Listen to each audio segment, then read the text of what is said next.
파장, 파장. 대시 어떤 소리들은 사라지지 않는다. 일부, 잔양. 봄이 오는 것을 서유는 소리로 먼저 알았다. 창문 밖에서 참새가 울었다. 보일러 파이프가 수축하며 딸깍거렸다. 아래층 할머니가 새벽 5시면 어김없이 돌리는 라디오에서 트로트가 흘러내려왔다.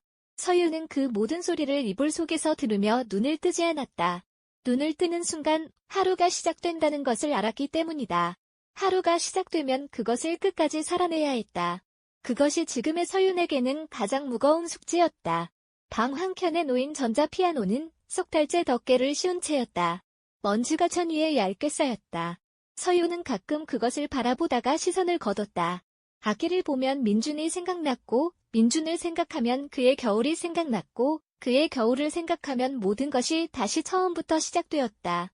가슴 한가운데 돌이 하나 박혀 있는 것처럼 숨이 짧아지고 손끝이 저렸다. 이한서윤, 28살, 전직 피아니스트. 전직이라는 말이 서윤 자신에게도 아직 낯설었다. 음대를 나와 독일로 유학을 갔고 귀국 후 오케스트라 협연을 했고 작은 독주회도 2번 열었다. 그것이 전부였다. 짧은 이력이었지만 서윤은 그것만이 자신이라고 생각했다. 피아노를 치는 것, 그것이 이한서윤이었다. 지금은 아무것도 아닌 셈이었다. 서윤이 처음 고시원에 들어온 것은 지난 11월이었다. 보증금이 필요 없다는 것, 한 달 단위로 계약할 수 있다는 것, 그리고 무엇보다 아무도 자신에게 말을 걸지 않는다는 것이 이유였다. 5평 남짓한 방에는 침대와 책상과 작은 냉장고가 전부였다. 창문은 환기창처럼 작았고 낮에도 빛이 잘 들지 않았다. 서윤은 그 어둑한 방이 묘하게 마음에 들었다. 세상과 나 사이에 벽이 하나 더 생긴 것 같아서. 고시원 복도는 항상 형광등이 켜져 있었다.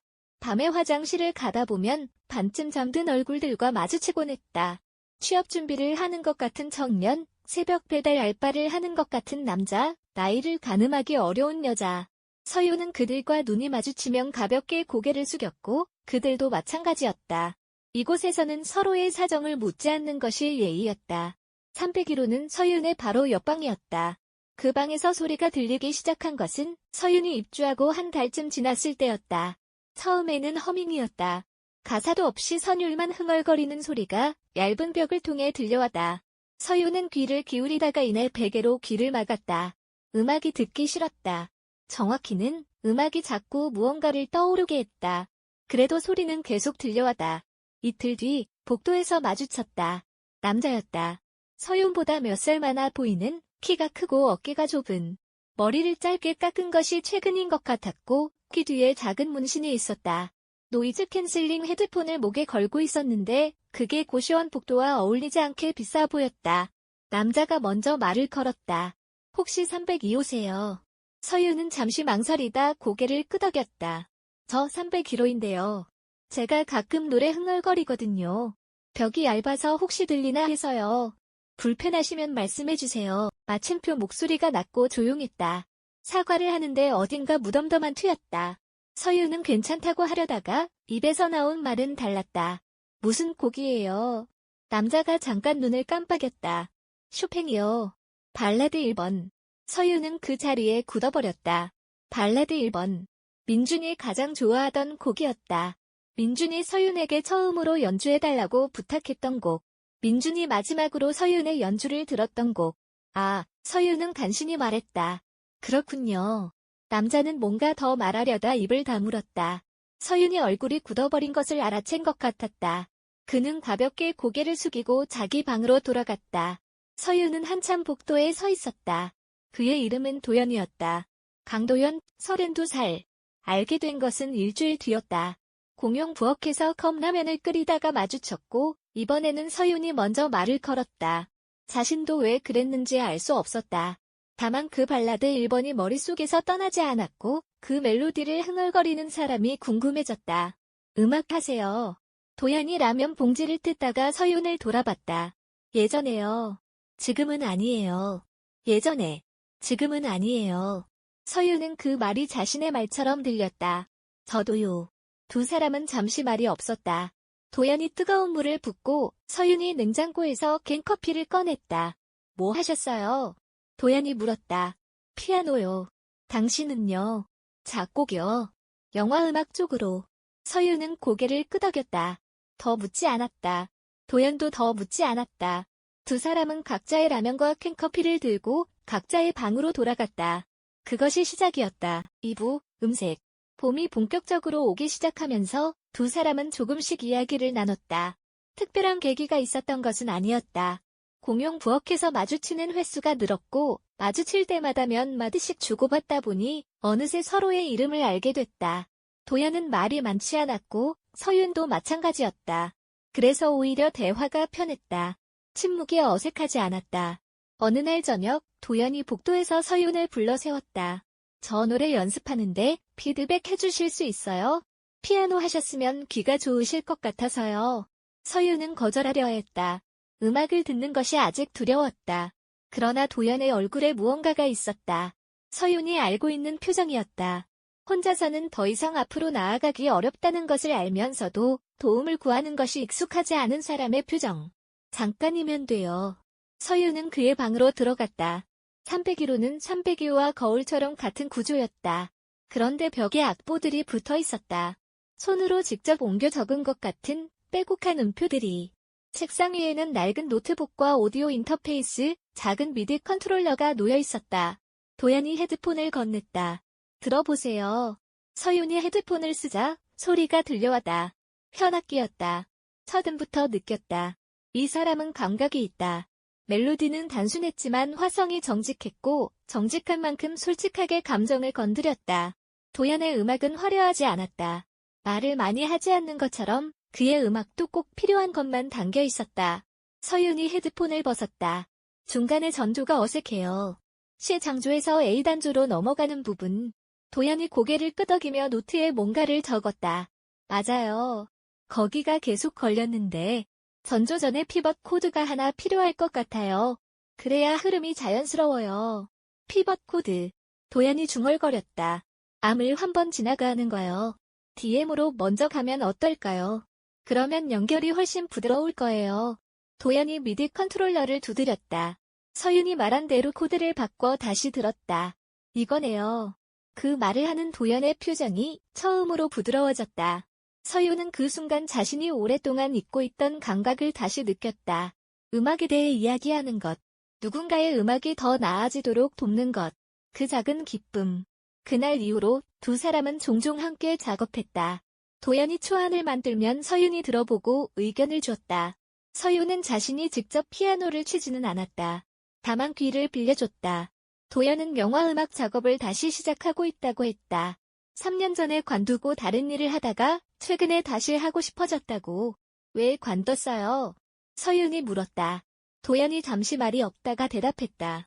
사람이 죽었어요. 서윤은 더 묻지 않았다. 저도요. 두 사람은 한동안 침묵했다. 어떤 침묵은 말보다 더 많은 것을 전달했다.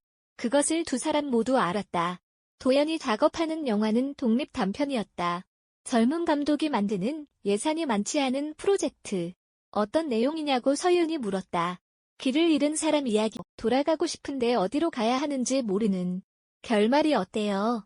아직 안 정해졌어요. 감독도 고민 중이고. 해피엔딩이면 좋겠는데. 도연이 서윤을 받아. 왜요? 서윤은 잠시 생각했다.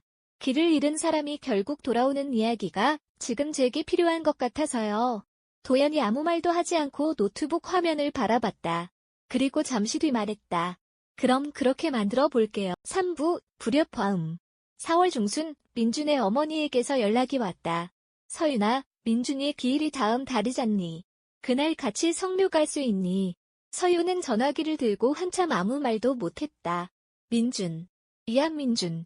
서윤의 남동생. 24세 교통사고로 세상을 떠난 남동생. 작년 겨울에 서윤이 피아노를 놓게 된 이유. 서윤이 고시원으로 들어온 이유. 서윤이 벽에 귀를 막고 싶었던 이유. 그래, 어머니. 갈게요. 전화를 끊고 서윤은 오랫동안 방 안에 앉아 있었다. 전자피아노 덮개를 바라보았다. 민주는 피아노를 배우지 않았지만 누나가 연주하는 걸 들으러 독주회에 2번이나 왔다. 쇼팽의 발라드 한 번을 들으며 눈을 감고 있던 민준의 얼굴을 서윤은 기억했다. 연주가 끝난 뒤 박수를 치며 누나, 나 감동받았어라고 했던 민준의 목소리를. 눈물이 나오지 않았다. 너무 많이 울어서 이제 더는 나올 것이 없는 것 같았다. 서윤은 전자피아노 덮개를 천천히 걷어냈다. 먼지가 일었다. 건반은 그대로 있었다. 흰 건반, 검은 건반, 아무것도 모른다는 듯 가지런히 놓인. 서윤은 손을 올렸다가 내렸다. 다시 덮개를 덮었다. 그날 밤, 도연의 방에서 소리가 들렸다. 예전과 달리 허밍이 아니었다. 피아노 소리였다. 미디 컨트롤러로 연주하는 것 같았다. 쇼팽의 발라드 1번. 서윤은 벽에 등을 기댔다. 소리는 서툴렀다. 도연은 피아노를 전공하지 않았으니 당연했다. 그런데 그 서툼이 어딘가 정직했다. 기교 없이 멜로디만 더듬는 그 소리가 연습하지 않은 감정처럼 느껴졌다. 꾸미지 않은. 서윤은 눈을 감았다. 멜로디가 흘렀다. 민준이 좋아하던 그 곡이. 서윤은 심호흡을 했다. 흔들리지 않으려 했다. 그러나 선율은 계속 들어왔다. 벽 하나를 사이에 두고 도연이 서툴게 더듬는 그 음표들이 서윤의 가슴 어딘가를 두드렸다. 눈물이 났다. 이제 더는 나올 것이 없을 줄 알았는데. 소리를 내지 않고 서윤은 오랫동안 울었다. 다음 날 아침 서윤은 도연의 방문을 두드렸다. 어제 연주한 거 쇼팽이었죠. 도연이 고개를 끄덕였다. 그 곡 제가 연주해도 될까요? 도연이 서윤의 얼굴을 보았다. 눈이 조금 부어 있었다. 그는 아무것도 묻지 않고 문을 열었다. 서윤이 미디 컨트롤러 앞에 앉았다. 건반을 보자 손이 떨렸다. 3개월 만이었다. 마지막으로 피아노를 친 것이 민준의 장례식 며칠 전이었다. 그 이후로는 한 번도. 서윤은 첫 음을 눌렀다. 지단조. 쇼팽 발라드 1번의 첫 음. 그 음이 공기 중에 퍼지는 순간 서윤은 숨을 참았다. 온몸에 힘이 들어갔다. 도망치고 싶었다. 그러나 두 번째 음을 눌렀다. 서윤은 끝까지 연주하지 못했다. 중간쯤에서 손이 멈췄다. 흐느낌이 새어나왔다. 서윤은 고개를 숙이고 손으로 얼굴을 가렸다. 도연은 아무 말도 하지 않았다. 다만 서윤의 옆에 앉아 있었다. 가까이도 멀리도 아닌 그냥 곁에. 서윤이 한참 뒤에 말했다. 남동생이요. 작년에. 네. 피아노를 못 치겠어요. 치면 걔가 생각나서. 그래서 치면 되는 거 아닌가요? 마침표 서윤이 고개를 들었다. 도연이 정면을 보며 말했다. 저도 그랬어요. 음악이 생각나게 해서 음악을 못하겠다고 생각했어요. 근데 그게 반대인 것 같더라고요. 음악이 생각나게 해서 음악을 해야 하는 거 아닌가 하고. 서윤은 아무 말도 하지 않았다. 억울하잖아요. 좋아하는 것마저 빼앗기면. 사부, 화음.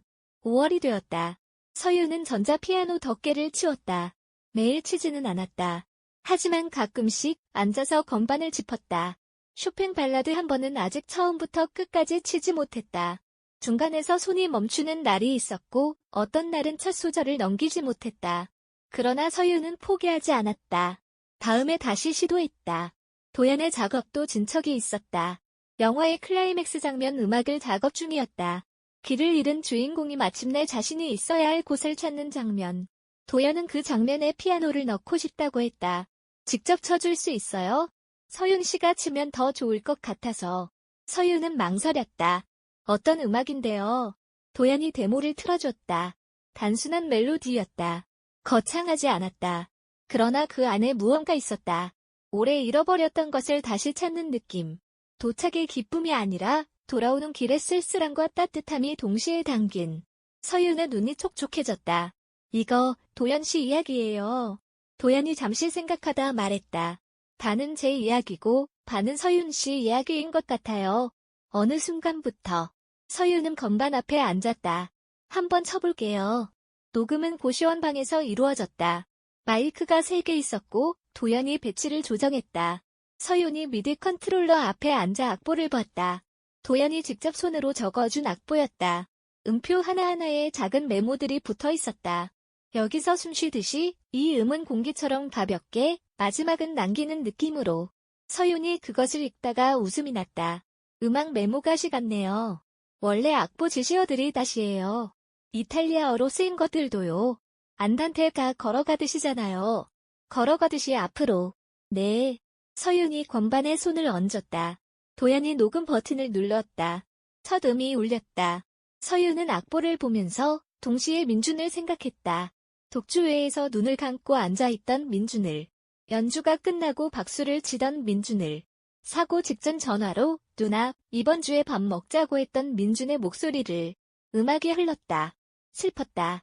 그러나 견딜 수 있는 슬픔이었다. 숨이 막히는 슬픔이 아니라 눈물을 흘리면서도 계속 연주할 수 있는 슬픔. 그 차이가 서윤에게는 전부였다. 도연의 음악이 서윤의 손을 통해 방 안에 퍼졌다. 녹음이 끝났을 때 도연이 말했다. 좋아요. 딱 2글자였다. 그러나 서윤에게 그것은 충분했다. 민준이 들으면 좋아할 것 같아요. 서윤이 혼잣말처럼 말했다. 도연이 고개를 끄덕였다. 들을 거예요. 서윤이 도연을 봤다. 어떡해요. 음악은 파장이잖아요. 공기 중에 퍼지고 벽을 통과하고 귀에 닿는. 그게 사라지는 게 아니라 퍼지는 거래요. 물리적으로도 그렇고. 서윤은 잠시 말이 없었다. 파장. 네.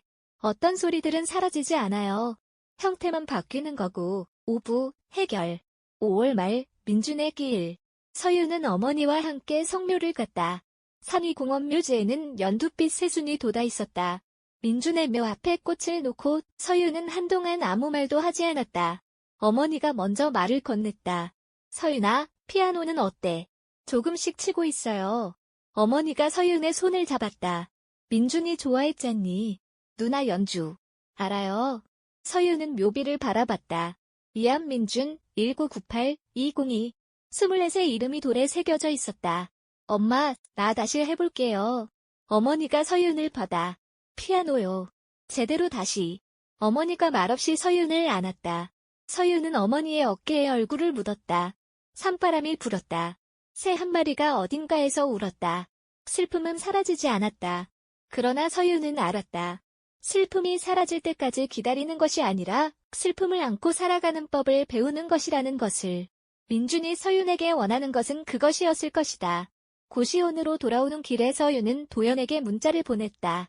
오늘 잘 다녀왔어요. 고마워요. 여러 가지로. 도연이 바로 답장했다. 영화 음악 완성됐어요. 덕분에. 그리고 잠시 뒤. 서윤 씨 연주로 만든 거니까 영화 나오면 같이 봐요. 서윤은 미소가 났다. 그래요. 그날 밤, 서윤은 전자피아노 앞에 앉았다. 쇼팽 발라드 1번. 단조로 시작하는 첫 음을 눌렀다. 손이 떨리지 않았다. 2번째 3번째 음표들이 공기 중에 퍼졌다. 서윤은 악보를 보지 않았다. 손가락이 기억하고 있었다. 몸이 기억하고 있었다. 중간 부분에서 손이 잠시 멈칫했다. 민준이 생각났다. 서윤은 멈추지 않았다. 생각하면서, 울면서, 그러면서도 건반을 눌렀다. 음악이 흘렀다. 슬픔이 선율이 되었다. 민준을 생각하는 마음이 소리가 되어 방 안에 가득 찼다. 마지막 음까지 서윤은 쳤다. 발라드 한 번의 마지막 음이 사라지고 방 안에 정적이 왔다. 서윤은 눈을 감은 채 잠시 앉아 있었다. 눈물이 뺨을 타고 내렸다. 그러나 서윤은 웃고 있었다. 옆방벽 너머에서 도연의 방에서 박수 소리가 들렸다. 조용한 그러나 분명한 박수. 서윤은 피식 웃었다. 그리고 건반을 다시 짚었다. 이번에는 자신이 직접 만든 곡을 치기 시작했다. 지난 한 주 동안 조금씩 적어온 멜로디. 제목을 뭐라고 붙여야 할지 몰라 아직 이름이 없는 민준에게 보내는 편지 같은 음악이었다. 말하지 못했던 것들, 전하지 못했던 것들, 더 이상 전할 수 없게 된 것들. 그것들이 전부 소리가 되어 공기 중으로 퍼졌다. 파장이 되어 벽을 지나고 복도를 지나고 고시원의 얇은 지붕을 넘어 어딘가로 퍼져나갔다. 사라지지 않고 형태만 바꾸어서 에필로그, 잔음. 여름이 왔다. 서윤은 고시원을 나와 작은 원룸을 얻었다. 전자피아노가 들어갈 공간이 있는 곳으로. 도연도 같은 달에 나갔다. 서로 다른 방향이었지만 자주 연락했다. 도연의 영화는 9월 부산국제영화제 단편 섹션에 초청됐다. 서윤이 연주한 피아노가 클라이맥스에 흘렀다. 상영이 끝나고 작은 박수가 나왔다. 도연과 서윤은 객석 끝쪽에 나란히 앉아 그것을 들었다. 어때요? 도연이 물었다. 서윤이 스크린을 바라보며 말했다. 민준이 들었으면 좋아했을 거예요. 그럼 됐네요. 가을이 오기 전에 서윤은 작은 카페에서 연주 자리를 얻었다. 주말 저녁 2시간씩. 많은 관객이 있는 무대가 아니었다.